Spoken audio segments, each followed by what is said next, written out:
Warmer weather today and tomorrow ahead of the chance for severe storms Thursday afternoon into Friday morning. With the arrival of Crashy, the Arctic cold front, could it be our last big time winter blast of the winter? Doubtful, but it could bring some interesting weather over the weekend and early next week. So let's just talk about it in today's edition of the Texas Weather Roundup.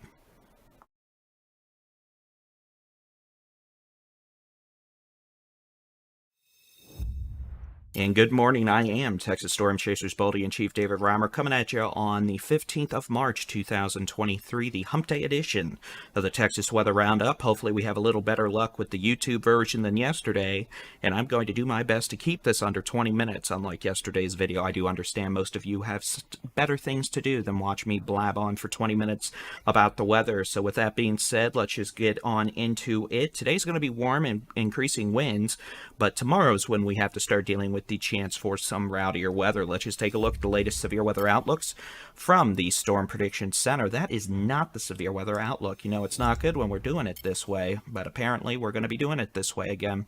This is the latest severe weather outlook for tomorrow. Now, again, the risk levels are relating to the coverage of severe storms. Higher the risk level, the more severe storms we expect, the higher the chance you're going to be dealing with severe storms in your region tomorrow afternoon into tomorrow evening. We've seen a level 3 risk introduced. That means the chance for severe storms about 1 in 3 in your neck of the woods tomorrow. The level 2 risk, shown in yellow, continues to be a 1 in 5 chance. And then the green, or blue, depending on your color blindness, is going to be about a 1 in 20 chance. Level 3 risk, the highest probability for severe storms, or the most severe storms tomorrow afternoon, tomorrow evening, now across portions of Texoma, North Texas, and the Northeast Texas, roughly, let's just say from about St. Joe down to Mineral Wells, down to Hillsboro, over to just south of Tyler, up to Atlanta, Texas. And again, that includes all the DFW Metroplex, Texarkana, Tyler, Sherman, kind of like May, March 2nd, except this will be different than March 2nd. The level 2 risk includes Central Texas, the Hill Country, South Central Texas, the Brazos Valley, parts of Southeast Texas, East Texas. That hasn't changed all too much compared to yesterday's outlook. And then we have that level 1 risk, the western delineation where we could see storms first fire up on the western boundaries, roughly from Vernon, Breckenridge, all the way east to San Angelo to the Edwards Plateau, and then down right along the immediate coastline. And again, tomorrow's potential severe weather threats, well, actually, you know what? Let's just show you. We're going to do something we haven't really done before, and that's going to go through each hazard type real quick. Oop, that's my head. This is the potential for large hail tomorrow, and large hail defined as quarter size or larger. You can see the highest potential for hail tomorrow is concentrated right on the DFW Metroplex up to Gainesville, Sherman.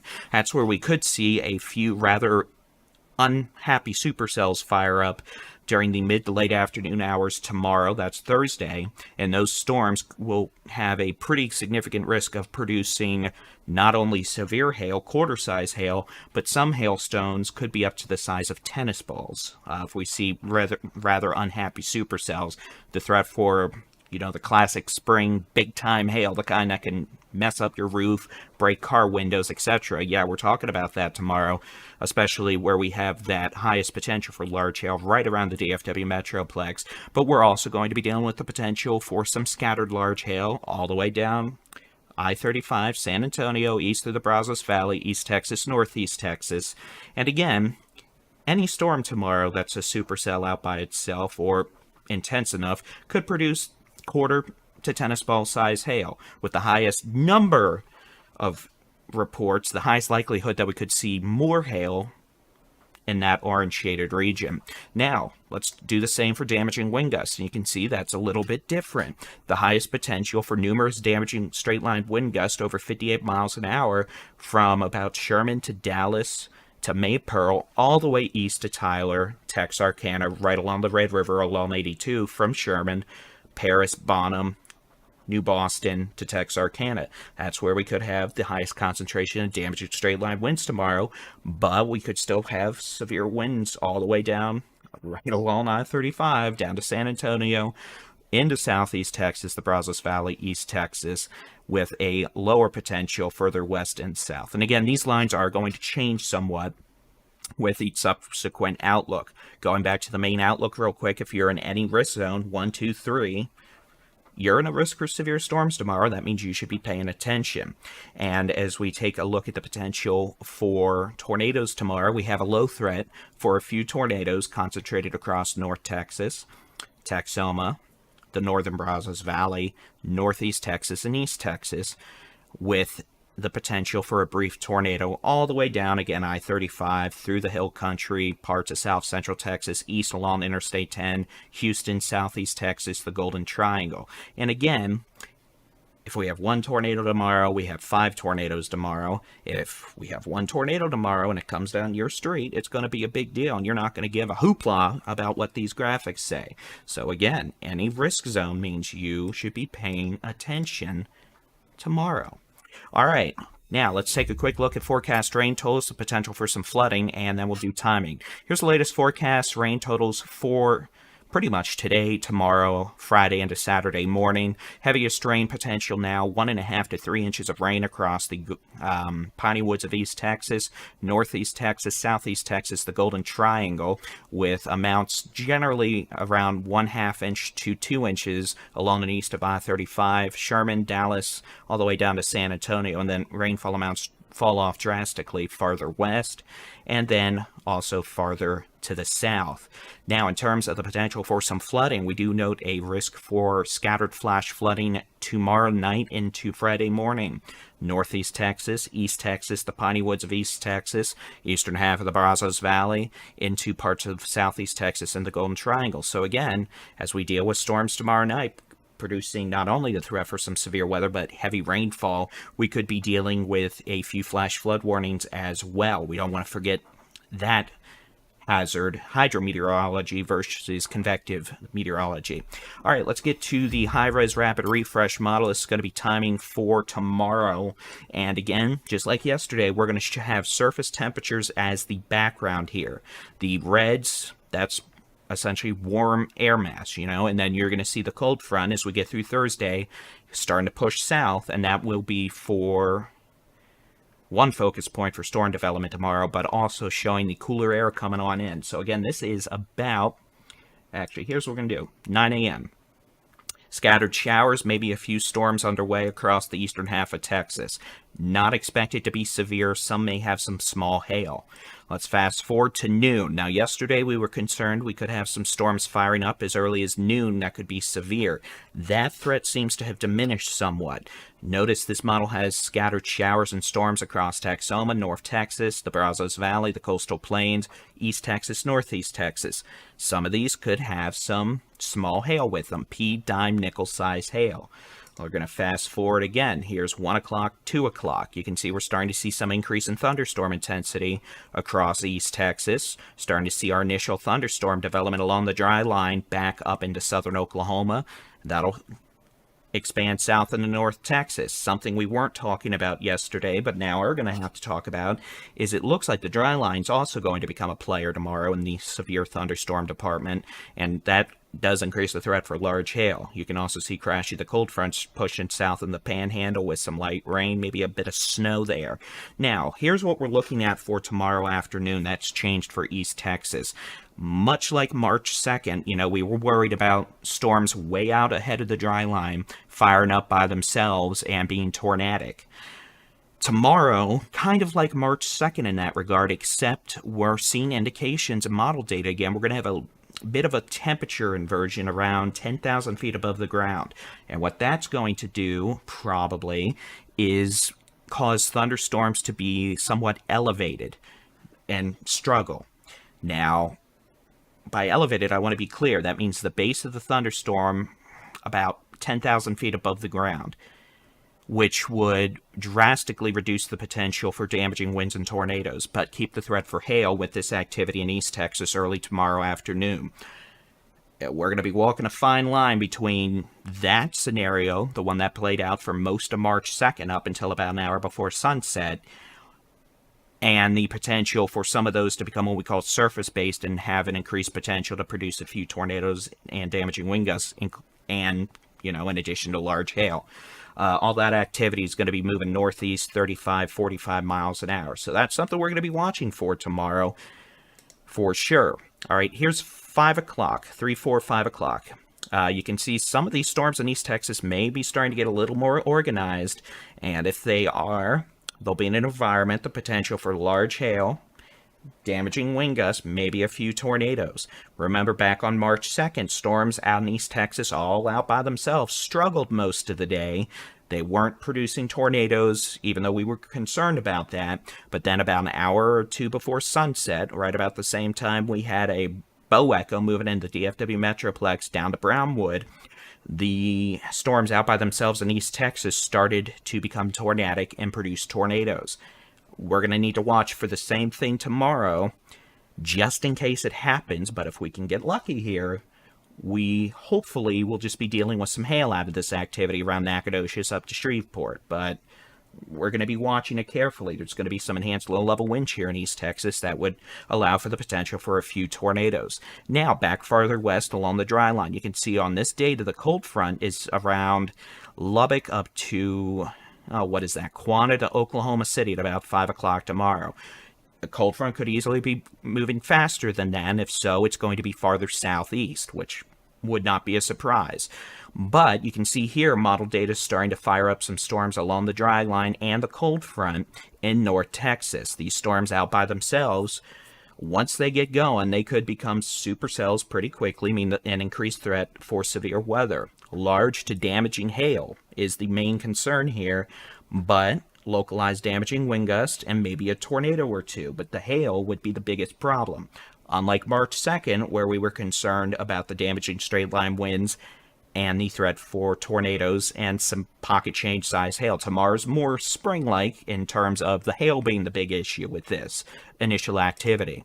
All right, let's fast forward. 6 o'clock, you can see model data has a couple of what we call a string of pearls, essentially a few discrete supercells all the way from near Cleburne up to Dallas to Sherman, southern Oklahoma. The strongest of those could be producing tennis ball size hail. And again, this is just pure model data. Don't expect the storms to be exactly located right there at the exact time this model says. I'm just trying to give you a general timeline here of what you can expect. You can see the cold front continuing to move southeast pretty quickly. Scattered showers and storms across the Concho Valley, the Permian Basin, and that's going to be caused by upper level lift increasing with our upper level storm system arriving. All that is technically west of the dry line, where surface dew points are going to be in the 20s and 30s. So that is a much lower threat for severe weather, but there's still enough upper level lift to get rain showers out there. You'll notice the cold front with those cooler temperatures are still to the northwest of this main line of storms. And you can also see we still got storms in the eastern Brazos Valley into East Texas, most of them behaving, but you can see a few from Nacogdoches to Shreveport maybe have some hail, maybe some localized wind gusts. Can't rule out a tornado. Okay, let's keep going. We're going to fast forward, 7 o'clock. Same story. You know, we've got scattered severe storms around North Texas, potential for large to very large hail, localized wind gusts, maybe a tornado, but we're also starting to see a little more organization with the activity in East Texas.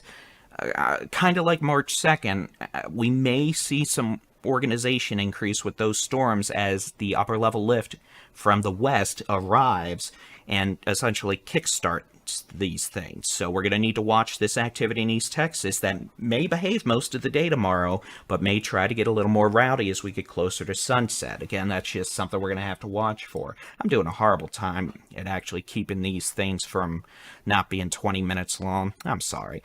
Okay, here's 9 o'clock. You can see scattered severe storms along or near the cool front, northeast Texas, North Texas, down into the hill country. There may be a solid line of storms, more than this model showing. There may not. This model's being kind of iffy with the cool front storm coverage, but understand storm coverage at this point could be higher than what this model shows from near Paris, Corsicana, Waco, all the way down to just northwest of Kerrville to Del Rio. You can see this model's also trying to antagonize those storms out in the piney woods of East Texas out by themselves. At this point, if we have discrete storms going on at 9 o'clock, I'm going to be concerned about tornado threat. 10 o'clock, 11 o'clock, you can see scattered severe storms continue East Texas. More of a line now forming along the cool front as it pushes south into portions of central Texas, East Texas, the hill country, and then that's the end of this specific model animation. But right after this, at about midnight, it actually has more severe storms firing with some hail threat around the hill country, Austin, San Antonio. So extrapolating this, we'd be dealing with the threat for strong to severe storms in portions of the Brazos Valley, south central Texas, the coastal plains of southeast Texas from about midnight to about 4 a.m. Friday morning, which is entirely possible. Okay, that is the timeline for that. And again, this is going to change somewhat as we get closer. Understand, we're talking about an event still 36-ish hours away. There's a lot to still try to get a good grasp on. Okay, let's quickly go through temperatures and try to keep this under 20 minutes because I feel bad. Again, today it's going to be warm, 70s, 80s statewide. Hottest it looks like in the western Permian Basin. It's going to feel like a spring day. South winds are going to be increasing as well, and they'll be going through tonight. Tomorrow, you're going to see high temperatures in the 90s across the Edwards Plateau, South Texas, generally mid to upper 70s to lower 80s further north across pretty much up to Texoma, the Red River, into the Permian Basin, West Texas. But you can already see the cold front in the Panhandle starting to push south, and that would be high temperatures from 7 a.m. Thursday onward. Understand, temperatures across northwest Texas, West Texas, as that cold front pushes through, they may have their high temperatures in the early afternoon, then temperatures fall with strong north winds behind the cold front. As the cold front pushes south Thursday night into Friday morning, most of the state's going to see north winds gusting 30, 40, maybe 50 miles an hour. It's going to be one of those cold fronts that packs a punch. On Friday, we're going to see high temperatures in the 40s and 50s statewide. You can see along the immediate coastline and the Rio Grande Valley, temperatures in the 70s, but understand that's just because the cold front hasn't necessarily hit those spots by 7 a.m. Friday. Those high temperatures are going to be early in the morning Friday, and then temperatures are going to fall like the rest of the state on Friday. Here's Saturday. High temperatures, 40s, 50s statewide, maybe a little cooler in spots. And then here is Sunday, our next possible storm system with the chance for precipitation. You can tell that because temperatures get cooler. We're looking at 40s, 50s statewide again, maybe lower 60s in the Rio Grande Valley. Now, in terms of the potential for a freeze this weekend, I'm not going to read all these aloud, but you can visually see. If you need to, you can pause the video, and timestamps, time codes will be in the video description or in the comments below after this publishes. But here's Saturday's morning chance for the potential of freeze. Here's Sunday, Monday, Tuesday. And again, once we get past tomorrow, we'll talk more about the freezes. But understand, Saturday morning, Sunday morning, Monday morning, Tuesday morning, the potential for freezes, at least for the northern half of Texas, in spots. Obviously, if you're in a sheltered location, a valley, you have a higher chance. And that technically does run south into the hill country where we have, more valleys for some of the cooler air to settle into. So that is the general expectation with that. We're going to start warming up Wednesday of next week. In terms of precipitation chances, we might have one system on Sunday we're going to be watching for, and then Monday, Tuesday, we could have a system. All that is still out in weather model voodoo land. Models are not doing well with that right now. It's going to be one of those closed upper lows that kind of sits on us for a couple days, and models have a very hard time with those kinds of systems, but we'll be watching it carefully just in case it brings not only some rain, but maybe some snow to parts of Texas as well. We're going to start warming up Wednesday onwards next week, and we could be busy back in the thunderstorm department in about 7 to 8 days. So with all that being said, thanks for tuning in this morning. We'll have updates throughout the day, and we encourage you to keep an eye on the sky. You can do that with the free Texas Storm Chasers interactive weather radar on our website, texasstormchasers.com/radar. And we really appreciate y'all subscribing to us on YouTube.